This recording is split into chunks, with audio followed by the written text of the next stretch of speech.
Hey, today I'm going to give you a tutorial about my recent invention-ish of the army I took to World Open War. This is a tutorial about how to play that army, and these are my initial thoughts. It's not finished because I don't feel like I have the experience yet. I have approximately 20 games with the army. Not enough for me to be comfortable saying this is how you do it, this is how you win games, tournaments, whatever. But so far I'm fairly successful. I've won a lot more than I've lost with the army, and it's sort of a new build. It's sort of something very V3 for me, and I've started calling the UFO. My initial thought was to call it the tennis ball machine, like, you know, one of those tennis ball machines that throw balls at you all the time. Didn't really fall off the tongue right, so I'm going to call it my UFO list. So here we go. This is the UFO swarm that I took to World Open War and how to play it. So I'm going to go over how I define the swarm. I'm going to give you the example of my list. I'm going to talk about the layers of distraction that's in the list, the maneuver elements, and then the UFOs, the flying objects.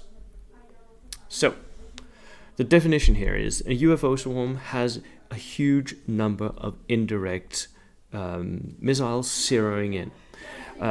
For me, these needs to be maneuverable, but I guess you could build this with medium or heavy mortars as well. The overwhelming consideration there is to get enough of them in, because you're overwhelming your opponent with threats that they need to deal with, so that every turn they have 4 or 5 units that need to move first, and they can't get all of them to move first. That's the main point, right?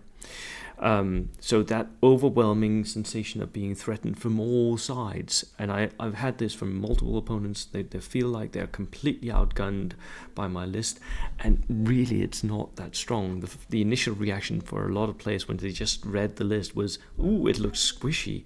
Why are you playing a soft army like that? And it's not soft at all. You're being overwhelmed by 1,000 threatening things. And we need a little bit of direct fire to encourage the enemy to go down, because as soon as they go down, as soon as they waste a turn not moving, then the zeroing in starts happening.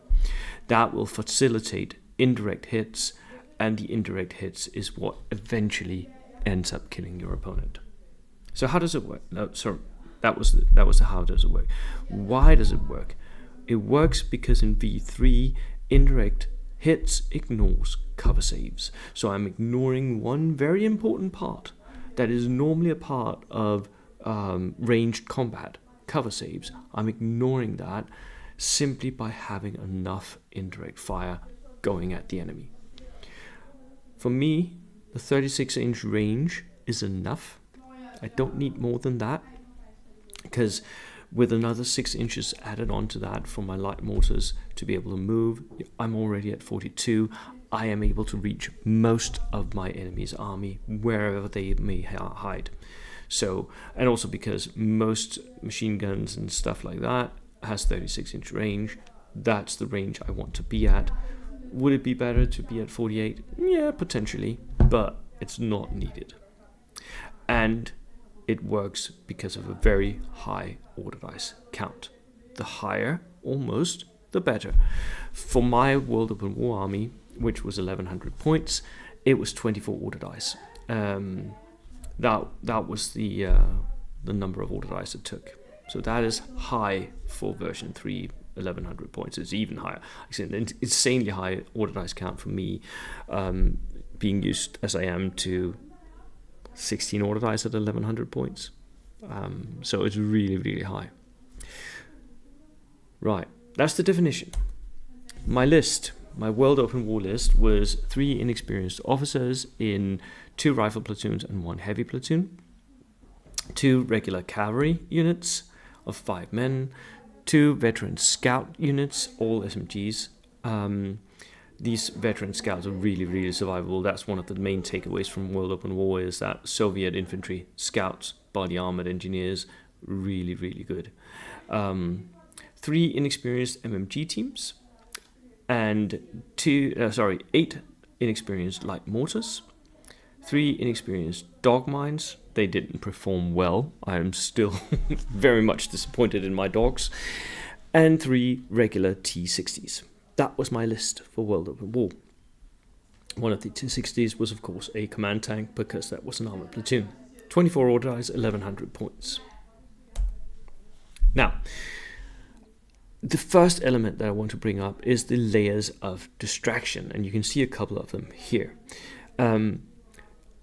In this list, I have multiple direct fire units. So for me, it's the MMGs, the inexperienced MMGs, but you could potentially replace them with LMG armed infantry units. These are not a massive threat because of cover saves and whatnot, but they can reach, and they start out being a threat early on in the game. And that reach, it often encourages the enemy to shoot at them, or encourages the enemy to go down. So most of the time I would put my MMGs on ambush. Sometimes if I felt completely safe, I would shoot them. Otherwise I would just stay on ambush, see if the enemy shot at me. If they do, I go down. If not, at the end, maybe I take a shot. Because the direct fire units, the MMGs, are just there to be a distraction. They're just there to be a distraction, and with 6 shots on an MMG, that's enough shots that I can be fairly certain that if I shoot the MMG, even at inexperienced, I will get a hit, right? So the enemy is encouraged to go down, is encouraged to take pins, and to stay out of that line of sight, which is all I want. So as such, they're maybe not very good, maybe not very deadly, but they are very good for what they are doing in this list. And I also have tank and anti-tank units that I also think of as a distraction. Here you see a picture of my T-60s rolling up a flank, Wolfpack style, while my cav and mortars are in the center of that courtyard of the manor house here. I think of my anti-tank units and my tank units as part of this distraction. They're not what's actually killing the enemy. They're not what's delivering the main push of this army. They are there to find a pressure point. For the tanks especially, the tanks would often run at a flank. In some games, I would even outflank all of the T-60s and bring them in from the outflank and just see if I could find an area where I could push enough for the enemy to be distracted, to use their armor against my armor, or even better, keep their armor back in their own back lines where I could shoot at it with indirect fire, because they were afraid of my anti-tank units. My anti-tank units, my dogs, would find areas of line of sight blocking terrain, stay behind those, hopefully in the middle of the table, but it wasn't always possible at World Open War. They would stay behind the area line of sight blockers and just wait. They are only there to keep the enemy armor at bay. Now, sometimes the enemy did not stay at range, especially in my game against Brian, for instance, the American team captain. He pushed up his armor, and then I threw my dogs at him, and his Crusader AA died, and his Humber ran away because, dogs are dangerous, right? I think he just, at that point, figured out that was maybe a bad idea, pushing up his armor. So they would stay back. If I need to, I'd send them forward. I did so a couple of times. I also killed Paul Wickens' command tank. He had a flak drilling command tank, and I threw dogs at that and killed it as well. But most of the time, the dogs were not extremely useful because they were just a threat. They were a distraction. They were something for the enemy to shoot at or be worried about, as with the tanks. The maneuver element on my list is there to go out and grab objectives. It's one of the things that the rest of the list really can't do very well. So they are there to exploit enemy deployment mistakes. They're there to hide for most of the game, grab objectives, or go on land grab if that's needed, and act as a distraction if I need to, because in some games it wasn't needed to grab objectives or have land grabs. They could just be a distraction, right? So, for instance, I had 2 cavalry units. Those I would often put out where the enemy could sort of see them, with 1 unit maybe, and wait for him to make the mistake of shooting at me. If he didn't, great, I'd do something else. But if he did, I would just make the escape move back into cover, distracting him, making him spend his turn shooting at something he couldn't really hit. The same goes for the scouts, which I feel like actually was maybe a little bit too small for what I needed them to do in some missions. Ideally, I would have wanted 7 man, I think. 7 veterans is really good. But, the scouts could forward deploy, they could infiltrate, so I could push them up, be on objectives fairly early on, or I could push them towards my enemy's back line in land grabs and threaten him, make sure that he would deploy broadly or something like that, right? So they were a distraction, and at times I even suicided them, where I would rush them down into my enemy's back lines, especially the cavalry, because they're really good for that, right? I would find an objective in turn 4, say that artillery piece, and then at the end of turn 4, if my cavalry was still unmoved, I would rush them up as the last dice, and then next turn I would charge the artillery piece. Now, I had a few charges, not as many as I'm used to, but I had a few charges during the weekend of World of War, and most of them were cavalry or scouts that were charging and then suiciding because I knew they were going to die. But I took out one of my enemy's most important key units in one game against Nacho, the team captain for Spain 2. I just simply rushed against his multi-launcher and then killed that multi-launcher. And I knew he was depending on that multi-launcher. It really didn't do anything all game anyways, but he used that multi-launcher quite a lot. He was depending on that being effective, and I killed it. And he immediately spent his whole flank of units trying to kill my cavalry as a revenge thing for that. It was a perfect distraction, and I was very happy with the trade-off of that 2 units being traded there. So sometimes the suicide for a key kill or for a key distraction, very worth it.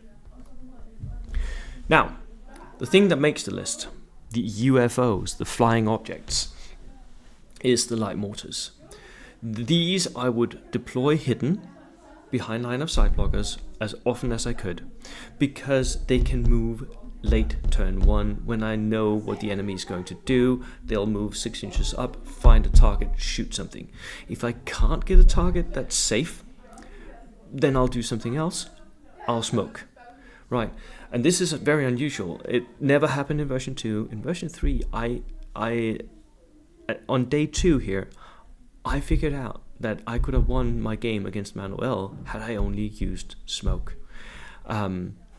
And that meant that I used it against Paul Wickens, and that was key to winning the game against him. Because all of a sudden I had 3-inch templates lying around the board. I was creating my own cover.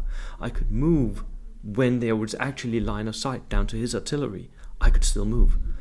That was the brilliant part. So if I don't have a target, I'll just shoot smoke at somewhere on the table that's not in line of sight of me, in line of sight of my mortar, but not in line of sight of the enemy, to create a bit of cover. Worked perfectly well. I would also use them in packs, and you can actually see that on the screen here. Down here, I have 2 light mortars, and I have 1 light mortar up here. So these light mortars are all clumped together with an officer in the middle, standing right here. This is the pack. A couple of light mortars, maybe 3, and an officer close by to make sure that if I get pinned or if I lose one guy, it's easy to make that morale test. These wolf packs would often pick one target and all of them shoot at that one target to very much make sure that that one target was what my enemy was going to move first if they got the first order dice, or if not, that I could snap to two of them and both of them would shoot at the same target. So that's the wolf pack. The other tactic that I employed was spreading the love out, so every single mortar would shoot at something different in order to overwhelm my opponent with things that needed to do something. Because of course, I wouldn't get the sixes, right, first round. That happened a couple of times, but not all the time, right? So, but next time, they would all be on fives, and all of a sudden, they're way more likely to start hitting stuff. And that meant that the opponent was stressed out and needed to do stuff. And that is how it works. It works out by stressing your opponent with too many things that are important to move and do stuff with, and by ignoring cover saves. Right, that was it from me today. I hope you enjoyed this video. Give the light mortars a try, see if you like them. I certainly did.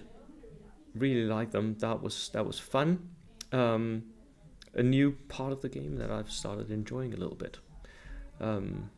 So yeah, and they're different from the gun lines that I'm also seeing a lot here in the early version 3. They're different. They feel different.